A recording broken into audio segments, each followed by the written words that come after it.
Hey guys, welcome to Tuesday Tips and Tricks, the show that answers your questions, gives you some tech advice, and shows you how not to void your warranty by taking the orange tip off. I'm your host, Jonathan Higgs. So welcome back, guys. Another week, another show, and I'm really loving the new name. Thanks again for all the advice. I'm digging this whole T3, T-cubed thing, Tuesday Tips and Tricks. It's really fitting the vibe here, and Tuesdays is way better because I actually have a lot more time to get this show pulled together for you guys. And because of that, and I've had more time, I've had some time to work on some stuff over the weekend, and I've got some big news. But we're gonna get to that in a second. First, I'm gonna tell you where we're headed here in the next couple months for events. On the radar here, finishing out the summer event calendar, gonna be heading to Operation Ironclad at the end of September down in Shelby, Mississippi, or Camp Shelby, Mississippi. And I think American Milsim has a couple slots left. I'll be playing on the green team, which is the COST or COST team. So if you guys have been looking for a Milsim event in a really cool mount facility,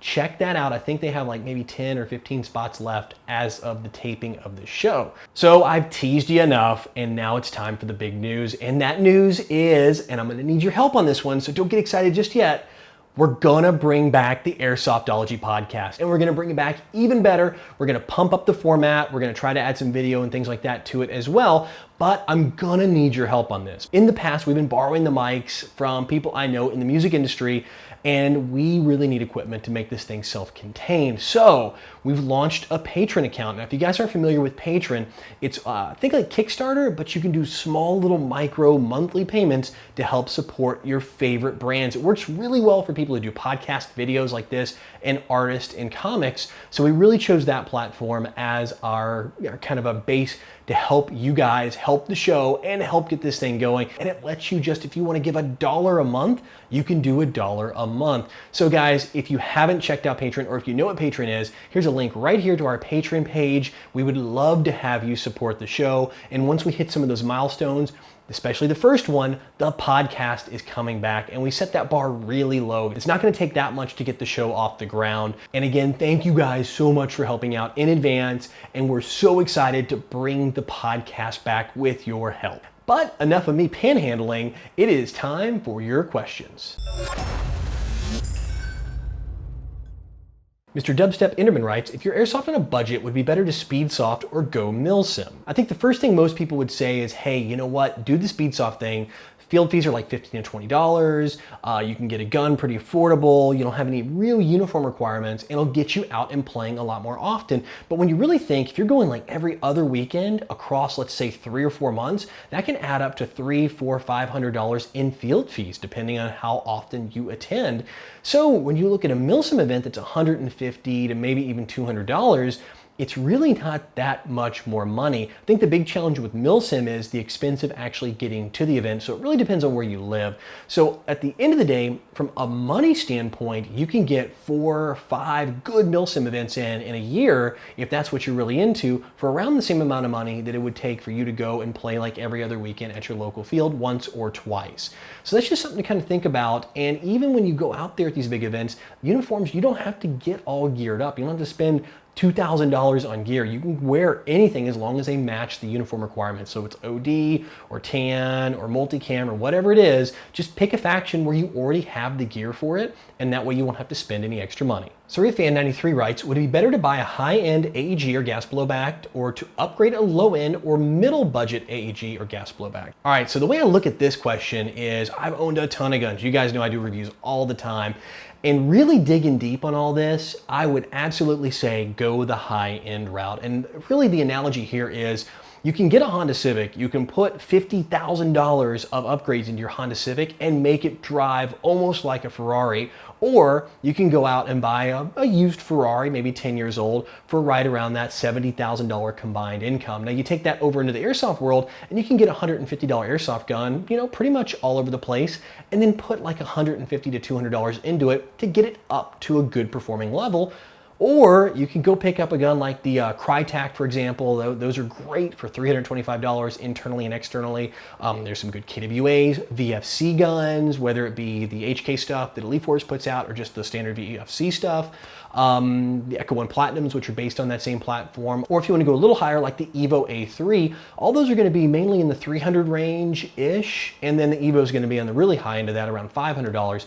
But if you look at it that way, you're going to be getting a solid, really well-built gun with typically a much better warranty that you're not going to have to pour a ton of money in to get it to where you need it. It's just going to work in its base mode. And most of those guns have beefier internals, especially when you look at like things like the Crytac and some of the VFCs even. You can usually just drop in a few extra parts and get that thing working, especially with that Crytac gun. I mean, heck, you can throw a spring in there and you're good to go. So really when it comes to upgrades, I would say get what you can in your base money, and then you can always tweak it a little bit later on. Fog Airsoft writes, when are you going to post the review on the CZ Scorpion Evo? Fear not, brother, this week is the week of the Scorpion. We're actually gonna have it out. I finished all the tests. They were done actually last week or the week before, and have just finished shooting the studio portion of the review, the last part. So this thing is ready to be published and out for the world this week. So stay tuned, keep your eyes peeled. It's probably gonna be Wednesday, actually maybe a Friday release. And then I've got another few cool things coming up this week as well. Anthony Martin writes, hey Jonathan, when you go to a Milsim game and you're running an AG, how many batteries do you bring or recommend to bring? Thanks. I bring as many as I have. I mean, no joke. I have like a plastic shoebox full of batteries. I charge them all up before we go. And really what it comes down to is when you're doing these big ops at these remote military bases, the chance of you having access to a power plug is really slim. I mean, typically you're out camping in a tent. Unless you have a hotel room, you don't want to be running out of a battery, and you don't want to have to be begging other people to borrow theirs. I mean, these are super long games. Some of these start at 9 in the morning and go to like 11 or 12 at night, or they run 24 hours straight.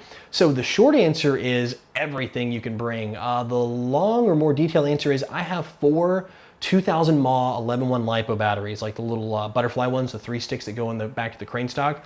When I'm doing an event and I have like say my M4, like I'm running like here at this 417 or whatever, then I'll bring all 4 of those with me, and that'll typically get me through at least the day, if not the entire weekend. I find that I personally shoot a lot less. Like I'll do 1 or maybe 2 battery changes on an entire Milsim event, but some people are heavy on the trigger, so you might find that you end up shooting a lot more, especially if you're running a support weapon. This is really me talking about running a like an M4 type platform, not DMR, so not heavily upgraded, where it's pulling a lot of juice and shooting in semi-auto all weekend long. Well guys, that's it for questions this week. And remember, if you guys want to get your questions in, all you gotta do is ask it right down below in the comment section, or send me a message. You can tweet it on Twitter, or whatever you want to do to get it to me. But the best way to find it is down here in the comments. That's usually where I go digging to find all the questions for the next show. And if I don't answer your question, fear not, just keep putting it on the next new show. I do remember, I do take notes, and there's a lot of questions that I actually answer in this show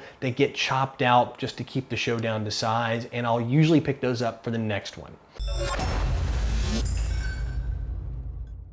All right guys, for tips this week, I went with something that I've heard a lot of questions about, but I haven't seen pop up down in the comment section yet, at least on the show, and it involves the orange tips on your guns and how they're all very different, but typically removing these is going to void your warranty. So really I want to kind of go over a couple things you can do to either get your orange tips off your guns, if you can do it, if you're old enough and if your area that you live in allows it, or to find a way to cover these up and without, using duct tape or electrical tape or whatever you guys are going to use, just to get this orange away, but also in a way not to void your warranty. So it really depends on the gun. Like if you look at the Evo here, this one just screws right off, super easy, but there's another one underneath that is actually super glued on. I mean, it's permanently affixed, and that's the US requirement.